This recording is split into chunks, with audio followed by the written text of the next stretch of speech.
Hello friends, myself Patel Romi, Ashwamik Vidyalaya, ધોરણ 9, વિષય વિજ્ઞાન, પ્રકરણ નંબર 3, પરમાણુઓ અને અણુઓ.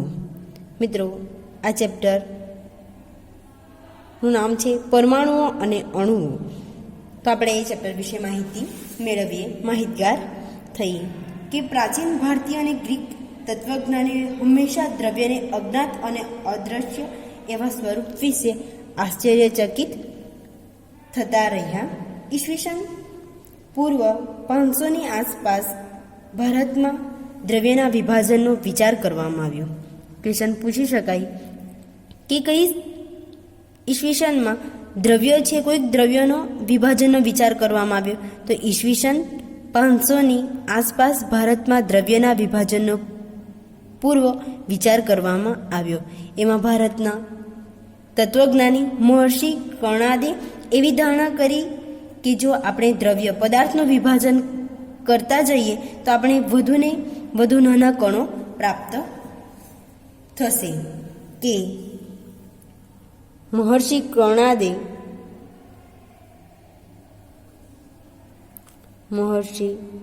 કર્ણાદે એવી ધારણા કરી કે જો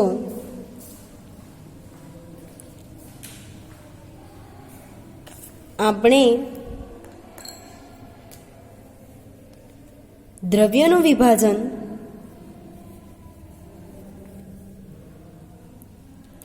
કરતા જઈએ તો આપણને વધુને વધુ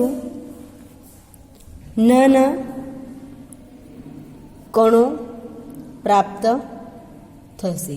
મિત્રો, આપણે અહીં એક ઉદાહરણ દ્વારા સમજીએ કે મિત્રો આ એક લાકડાનો ટુકડો છે અથવા તો આ એક ચોકનો ટુકડો છે, અને એ ચોકના ટુકડાને આપણે બે વચ્ચેથી તોડી નાખીએ છીએ તો એના 2 ભાગો થાય છે.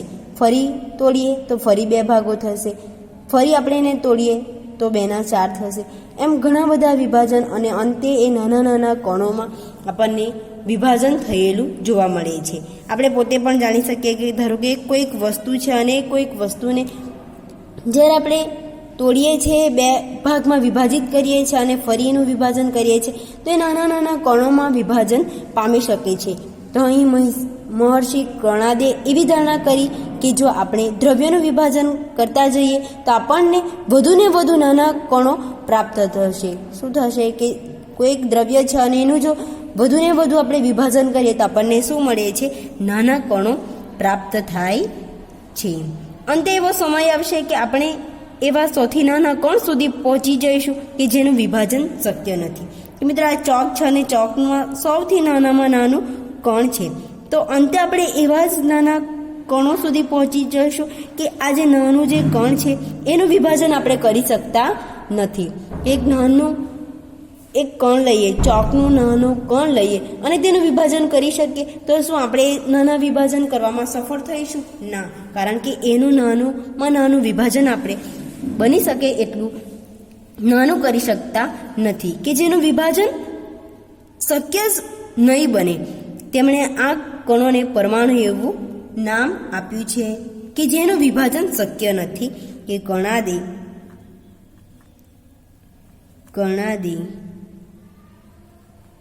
નાના કણનું નામ પરમાણુ એવું આપ્યું. કે જે નાનામાં નાનો કણ હોય છે તેને મહર્ષિ કર્ણાદે કયું નામ આપ્યું છે? પરમાણુ નામ આપ્યું છે. કે મિત્રો, આપણે પરમાણુ કોને કહીએ છીએ આપણને હવે ખ્યાલ આવી ગયો છે કે જે નાનો કણ છે જેનું વિભાજન શક્ય નથી તેને શું નામ આપવામાં આવ્યું છે? પરમાણુ એવું નામ આપવામાં આવ્યું છે. અન્ય એક ભારતીય તત્વજ્ઞાની પ્રકૃધા કત્યાએ આ સિદ્ધાંતને ઝીણવટપૂર્વક સમજાવ્યો અને કહ્યું કે આ કણો સામાન્ય રીતે સંયુક્ત રૂપે અસ્તિત્વ ધરાવે છે જે દ્રવ્યના વિવિધ સ્વરૂપો આપે છે. ત્યારબાદ ભારતના જ એક તત્વજ્ઞાની પ્રકૃધા કાત્યાયે આ સિદ્ધાંતને વધુ ઝીણવટપૂર્વક જોયું હતું કે મહર્ષિ કણા જે કહેવા માંગે છે એ ખરેખર સત્ય હકીકત છે કે નથી, તે કે કહ્યું હતું કે નાના કણનું નામ પરમાણુ આપ્યું છે, અને આપણે જે કોઈ દ્રવ્ય છે અને દ્રવ્યનું વિભાજન કરીએ તો નાનું કણ પ્રાપ્ત થાય છે, એ સત્ય હકીકત છે કે નહીં એ ચકાસણી કરવા માટે ભારતના તત્વજ્ઞાની પ્રકૃતા કાત્યાયે આ સિદ્ધાંતને ઝીણવટપૂર્વક સમજાવ્યો અને કહ્યું કે આ કણો સામાન્ય રીતે સંયુક્ત રૂપે અસ્તિત્વ ધરાવે છે કે જો દ્રવ્યના વિવિધ સ્વરૂપ આપે છે. તો આશરે તે જ સમયગાળામાં પ્રાચીન ગ્રીક તત્વજ્ઞાની ડેમોક્રિટસ અને લ્યુસિપીએ સૂચવ્યું કે જો આપણે દ્રવ્યનું વધુને વધુ વિભાજન કરતા જઈએ તો એક સમય એવો આવશે કે જ્યારે પ્રાપ્ત થયેલા કણનું વધુ વિભાજન શક્ય નહીં બને. કે ત્યારબાદ મિત્રો ઘણા પ્રાચીન ગ્રીક તત્વજ્ઞાનીઓએ પણ કહ્યું કે કોઈક દ્રવ્ય છે અને દ્રવ્યનું વધુને વધુ વિભાજન કરીએ નાના કણો પ્રાપ્ત થશે, અને એક સમય એવો આવશે, કયો સમય આવશે કે જે આપણને દ્રવ્ય મળે છે તેનું વિભાજન શક્ય નથી, કે દ્રવ્યનું વધુને વધુ વિભાજન કરતા જઈએ તો એક સમય એવો આવશે કે જ્યારે પ્રાપ્ત થયેલા કણોનું વધુ વિભાજન શક્ય નહીં બને. ડેમોક્રિટસે આ અવિભાજ્ય કણને પરમાણુઓ એટલે કે એમનો અર્થ આપ્યો કે અવિભાજ્ય કહ્યા છે. કે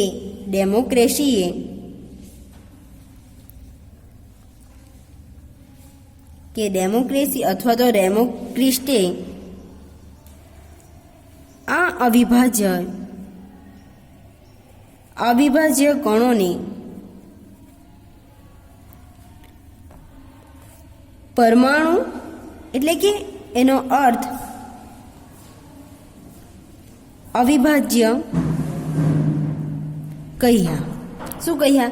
કે ડેમોક્રિસ્ટે આ અવિભાજ્ય જે કણો છે એમને શું કહ્યું? પરમાણુ કહ્યા, અથવા તો એનો અર્થ અવિભાજ્ય કહ્યું, કારણ કે આપણને એટલો નાનો અને સૂક્ષ્મ કણ મળે છે કે જેનું આપણે વિભાજન કરી શકતા નથી, કે કણોને પરમાણુ અવિભાજ્ય કહ્યા. આ તમામ વિચારો તત્વજ્ઞાનીઓ માન્યતાઓ પર આધારિત હતા કે જેમણે 18મી સદી સુધી આ વિચારોને માન્ય કરવા માટે કોઈ વધુ પ્રાયોગિક કાર્ય થયા ન હતા. કે 18મી સદીના અંત સુધીમાં વૈજ્ઞાનિકોએ તત્વ અને સંયોજન વચ્ચેનો ભેદ સમજીને સ્વાભાવિક રીતે જ જાણવા આતુર થયા કે શા માટે અને કેવી રીતે તત્વો સંયોજાય છે, અને તેવું સંયોજન ત્યારે શું થાય છે, કે જ્યારે તત્વો શું છે અને એ જે તત્વો એકબીજા સાથે સંયોજાય છે ત્યારે શું થાય છે એ પોતે જ જાણવાનો પ્રયત્ન કરતા રહ્યા.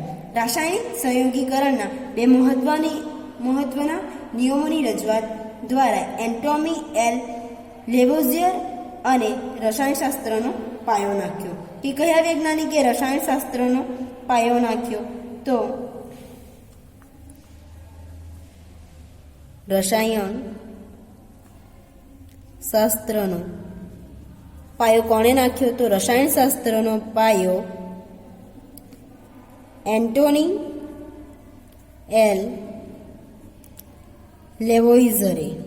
કોણે નાખ્યો? એન્ટોની એલ લેવોઇઝરે રસાયણશાસ્ત્રનો પાયો નાખ્યો છે. મિત્રો, આ તમને ક્વેશ્ચન પૂછી શકાય, આઈએમપી ક્વેશ્ચન એમસીક્યુ સ્વરૂપે પણ પૂછી શકાય કે રસાયણશાસ્ત્રનો પાયો એન્ટોની એલ લેવોઇઝરે નાખ્યો છે. ત્યારબાદ આપણે જોઈએ કે રાસાયણિક સંયોગીકરણના નિયમો કોને કહેવાય છે. નવો ટોપિક છે આ મિત્રો, કે રાસાયણિક સંયોગીકરણના નિયમો. કે રાસાયણિક સંયોગીકરણના નિયમો જોઈએ આપણે. પહેલું તો સમજીએ કે સંયોગીકરણ કોને કહેવાય છે, કે સંયોજન કોને કહેવાય છે અને સંયોગીકરણ કોને કહેવાય છે. કે બે કે વધુ પદાર્થો એકબીજા સાથે રાસાયણિક પ્રક્રિયાથી સંયોજન બનાવે છે. કે મિત્રો, બે કે તેથી વધુ પદાર્થો, એ શું કહ્યું છે? કે બે કે તેથી વધુ પદાર્થો એકબીજા સાથે રાસાયણિક પ્રક્રિયાથી સંયોજન બનાવે તેને શું કહેવાય છે? તેને રાસાયણિક સંયોગીકરણ કહે છે. કે બે કે તેથી વધુ પદાર્થો એકબીજા સાથે કઈ પ્રક્રિયાથી જોડાય છે? રાસાયણિક પ્રક્રિયાથી સંયોજાય છે, એટલે કે જોડાય છે, રાસાયણિક સંયોજન બનાવે છે અને તેને શું કહેવાય છે? સંયોગીકરણ કહે છે. મિત્રો, આ તમારે યાદ રાખવાનું છે કે સંયોગીકરણ કોને કહેવાય? કે બે કે તેથી વધુ પદાર્થો એકબીજા સાથે રાસાયણિક પ્રક્રિયાથી સંયોજન બનાવે છે અને તેને સંયોગીકરણ કહે છે. કે રાસાયણિક સંયોગીકરણની બે મહત્વના નિયમની રજૂઆત એન્ટોની એલ લેવોઝિયરે કરી હતી. કે રસાયણશાસ્ત્રનો પાયો કોણ નાખ્યો છે? એન્ટોની એલ લેવોઝિયરે. અને એન્ટોની એલ લેવોઝિયરે શું કર્યું છે? કે સંયોગીકરણની બે મહત્વના નિયમોની રજૂઆત કરી છે. તેમાં કયા મહત્વના નિયમો આપ્યા હશે? પહેલું છે દળ સંચયનો નિયમ અને બીજું છે નિશ્ચિત પ્રમાણનો નિયમ. પહેલું છે દળ સંચયનો નિયમ અને બીજું છે નિશ્ચિત પ્રમાણનો નિયમ. કે દળ સંચયનો નિયમ અને બીજું છે નિશ્ચિત પ્રમાણનો નિયમ.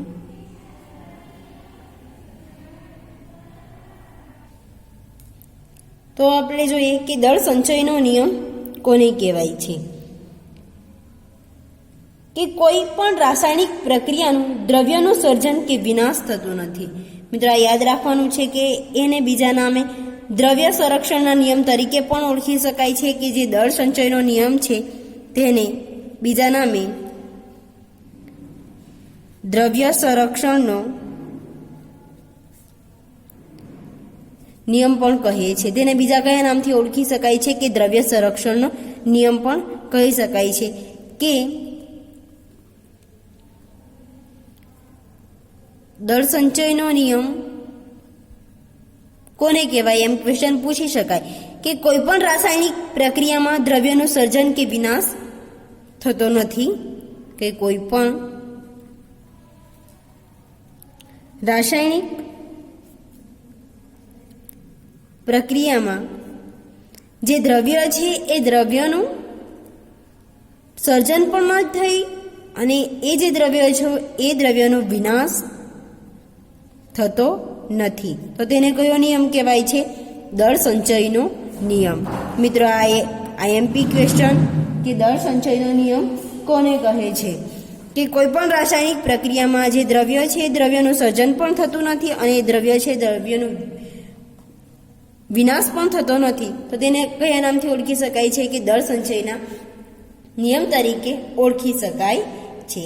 કે ધારો કે પાણીમાં x ગ્રામ લેડ નાઇટ્રેટ ઉમેરી દ્રાવણ બનાવવામાં આવે છે. કે આ શું છે? કે x ગ્રામ લેડ નાઇટ્રેટ ઉમેરીને દ્રાવણ બનાવવામાં આવે છે અને દ્રાવણમાં y ગ્રામ સોડિયમ અને એ જ દ્રાવણ છે એ દ્રાવણમાં y ગ્રામ સોડિયમ ક્લોરાઇડ ઉમેરવામાં આવે છે, જેથી દ્રાવણમાં સફેદ અવક્ષેપ મળે છે. જ્યારે મિત્રો આ x ગ્રામ લેડ નાઇટ્રેટ અને y ગ્રામ સોડિયમ ક્લોરાઇડને એક પાણીમાં દ્રાવણ બનાવવામાં આવે છે ત્યારે શું મળે છે? તો આપણને સફેદ અવક્ષેપ મળે છે. મિત્રો, આપણે પ્રાયોગિક કાર્યવળાને જોઈ શકીએ છીએ કે સફેદ અવક્ષેપ મળે છે. શું મળે છે? સફેદ અવક્ષેપ મળે છે. આ અવક્ષેપનું જો વજન કરવામાં આવે તો x અને y ગ્રામ જેટલું જ મળે છે. જ્યારે આપણને આ સફેદ અવક્ષેપ મળે છે એ અવક્ષેપનું જો આપણે ગાળણ દ્વારા એનું વજન કરીએ તો x ગ્રામ અને y ગ્રામ જેટલું મળે છે, જે શરૂઆતમાં લીધેલા દ્રાવણોના વજન જેટલું હોય છે. કે આપણે પાણીમાં દ્રાવણ બનાવીએ છીએ કે ધારો કે ઉદાહરણ લઈએ કે લીંબુ છે અને ખાંડ છે. એનું દ્રાવણ આપણે કેવી રીતે બનાવીએ છીએ? કે પાણીમાં લીંબુ નાખીએ છીએ અને ખાંડ નાખીએ છીએ અને એ રીતે આપણે શરબત બનાવીએ છીએ. તો એ જ રીતે મિત્રો અહીંયા પણ એક્સ તરીકે લેડ નાઇટ્રેટ લઈએ અને વાય તરીકે સોડિયમ ક્લોરાઇડ લઈએ અને એનું પાણીમાં જ્યારે દ્રાવણ બનાવીએ છીએ ત્યારે આપણને એક સફેદ અવક્ષેપ જોવા મળે છે અને એક સફેદ અવક્ષેપને જ્યારે આપણે વજન કરીએ છીએ તો એક્સ ગ્રામ અને વાય ગ્રામના વજન જેટલું આપણને જોવા મળે છે, જે શરૂઆતમાં આપણે લીધેલા દ્રાવણોના વજન જેટલું જ હોય છે. કે આ હકીકત દર્શાવે છે કે રાસાયણિક પ્રક્રિયા દરમિયાન દ્રવ્યનું સર્જન કે વિનાશ થતો નથી. કે દળ સંચયના નિયમમાં આપણને શું જાણવા મળ્યું છે કે કોઈ પણ રાસાયણિક પ્રક્રિયામાં જે દ્રવ્ય છે દ્રવ્યનું સર્જન પણ થતું નથી અને એ જ દ્રવ્ય છે દ્રવ્યનું વિનાશ પણ થતો નથી. Thank you.